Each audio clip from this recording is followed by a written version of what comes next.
The more I've been thinking about the iPhone 17 models, whether it's the Air or the Pro or Pro Max, the more I've landed on the fact that the iPhone 17 is the only model that anyone really should be buying.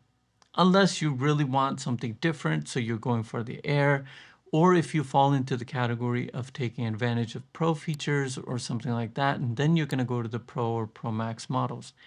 But if you look at it everywhere else, right? Because differentiating factors between two devices make you lean one way or another. And here with the iPhone 17, it's almost as if it's taking the best of every model and just presenting it to you in this really good price point with more storage than the previous year. I mean, it's really a no-brainer. It has the ProMotion display, which, judging from comments that you or others might have placed on my videos, right, is the fact that a lot of people just want a faster refresh rate display. So they end up going with the Pro model because that's the only model where they found it. But here's the thing. Not only does it have ProMotion, so you get that nicer, smooth experience, right? But it has ceramic shield too. It also borrows the exact same display size, 6.3 inches. So you have the thinner bezels. That's again another thing that stood out on the Pro models is those nice thin bezels, right? Just one more differentiating factor that would sway you to the other model. Another thing is the anti-reflective coating. Then the ultra high 3000 nits of brightness. So it's like if you we're just on the display alone and you just look at everything it has when you compare it to the Pro and Pro Max, it's already a win. Now, if the display wasn't enough for you, guess what?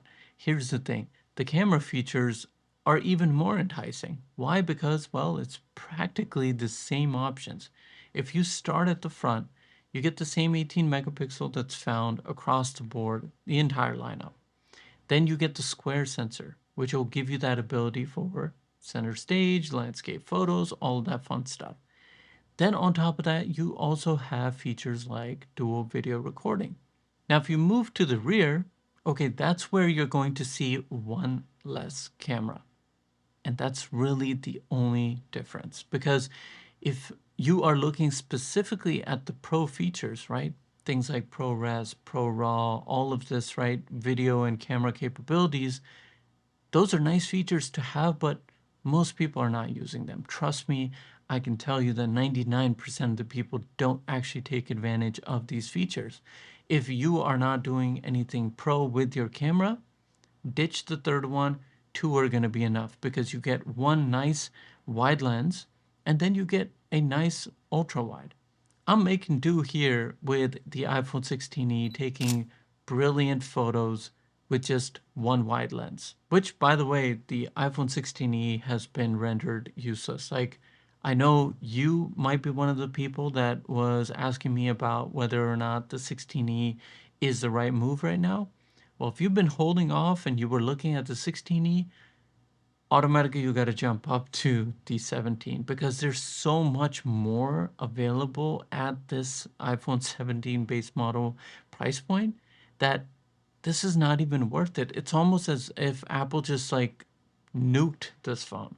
So honestly, with the rear camera, if the variety of focal lengths is not an issue or something that you really need, then you don't need the Pro model. I'm pretty sure by now you can agree with me that there's so many similarities between the iPhone Pro models this year and the base 17. One place where they differ is with the processor. Again, you're probably never even going to tap into this, right? Because unless you're doing like serious gaming or graphic intensive like things or using apps that are going to really push your phone's processor, you are not even digging into the 5-core GPU that is on the iPhone 17 compared to the Pro models that have the 6-core GPU. Then not only do they have the 6-core GPU, but then they also have the cooling and everything that I mentioned before. And so they're able to sustain a higher workload for longer periods of time. But if you're, it's like, think of it like you probably know how far you can go with a really heavy backpack and carrying a bunch of things up a hill, right?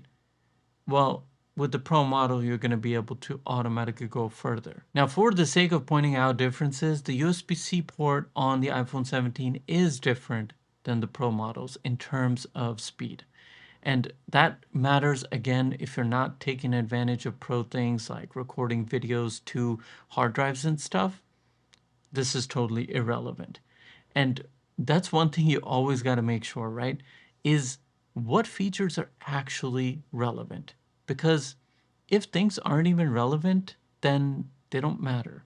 It doesn't matter that you have them, right? Even when it comes to everyone's favorite thing, which is MagSafe, you have the same MagSafe charging speed. And when it comes to battery life, which is also really important to a lot of people, compared to the Pro, you're only down in video playback by like 3 hours. It's really not that big of a difference. And I'm pretty sure since you're not going to be doing all those Pro things and whatnot, right? You can probably get more battery out of your 17 compared to somebody's Pro. So do you see like how the iPhone 17 is the only sensible choice here?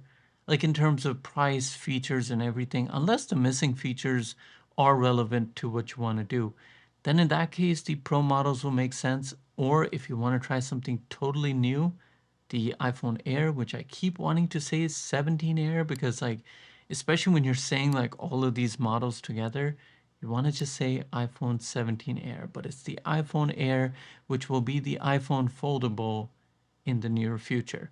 Let me know down below what your thoughts are, and I hope that this video has been helpful to you. If you've been on the fence, have you ordered your phone? Which one are you going to order? Let me know down below in the comments.